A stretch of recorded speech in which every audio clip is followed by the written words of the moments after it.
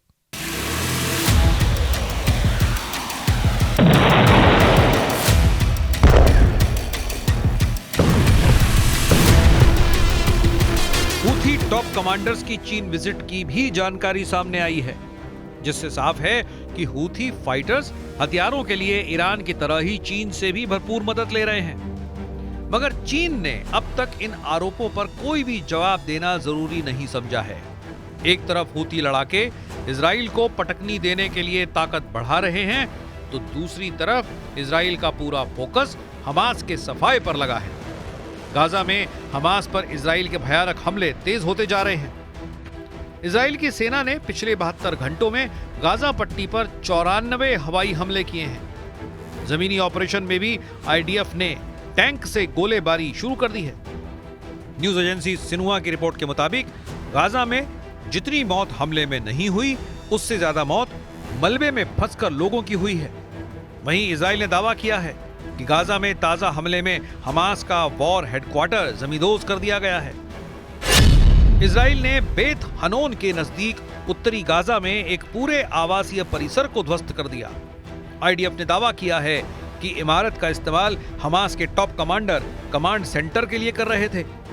Hamas के terror headquarter से anti tank firing position, booby trap, सुरंगें और रॉकेट लॉन्चर से इजराइल पर हमले किए जा रहे थे, जिसे बम बरसाकर इजराइल ने मिट्टी में मिला दिया है। इजराइल के भीषण हमले से दहल रहे हमास के एक बंधक का वीडियो रिलीज करके नेतन्याहू की टेंशन फिर बढ़ा दी गई है। वीडियो 7 अक्टूबर को बंदी बनाई गई 19 साल की इजराइल की सैनिक लीरी अलबाग का बताया जा रहा है। वीडियो में लीरी दर्द से टूटी और बदहवास दिख रही है। हमास के जारी किए गए इस 3.5 मिनट के वीडियो में अलबाग पिछले 450 से अधिक दिनों तक कैद में रखे जाने के बारे में बता रही है। वीडियो जारी होने के बाद लीरी की मां ने बेटी के जिंदा होने की जानकारी मिलने की बात कही। हालांकि वीडियो को देख पाने की हिम्मत वो नहीं जुटा पाई। टाइम्स ऑफ इजराइल के मुताबिक लीरी के परिवार ने कहा कि ये उनकी बेटी और बहन नहीं है जिसे हम जानते थे। लीरी बुरे हालात में है। हमास ने लीरी को 4 और जवानों के साथ बंदी बनाया था। गाजा बॉर्डर के पास नाहल ओज सैन्य अड्डे पर तैनात लीरी को किडनैप कर हमास लगातार उन्हें अलग अलग ठिकाने पर छिपाता रहा है। लेकिन लीरी का वीडियो रिलीज कर अब हमास ने प्रेशर नेतन्याहू पर और बढ़ा दिया है। इस बीच नेतन्याहू ने इमरजेंसी मीटिंग बुलाई है। सर्जरी के बाद नेतन्याहू फिर से एक्टिव हो गए हैं। इजरायली सेना रेडियो की रिपोर्ट के मुताबिक नेतन्याहू ने रविवार को रक्षा मंत्री इजराइल कॉट्स, राष्ट्रीय सुरक्षा मंत्री इटमार बेन गवीर और वित्त मंत्री बेजेल स्मोट्रिच के साथ तत्काल सुरक्षा बैठक बुलाई है। रिपोर्ट ने बताया कि गाजा में बंदियों की रिहाई पर नेतन्याहू अपडेट लेंगे, जिसमें कतर बैठक का पूरा ब्यौरा भी उन्हें दिया जाएगा। नेतन्याहू सीरिया फ्रंट पर भी हिजबुल्लाह के खिलाफ ऑपरेशन का अपडेट लेंगे, जहां इजरायली सेना ने बड़ी कामयाबी हासिल की है। सीरिया के बफर जोन में इजराइल आर्मी को हिजबुल्लाह के बड़े हथियार डिपो का पता चल गया है। सर्जरी के बाद फिट होकर पीएम नेतन्याहू फिर से सभी दुश्मनों की तबाही का प्लान नए सिरे से तैयार कर सकते हैं। अमेरिका से मिले $8 अरब के हथियारों ने नेतन्याहू को नई ताकत दी है। इजराइल के विरोधी लीडर भी अब युद्ध में जीत का दम भरने लगे हैं।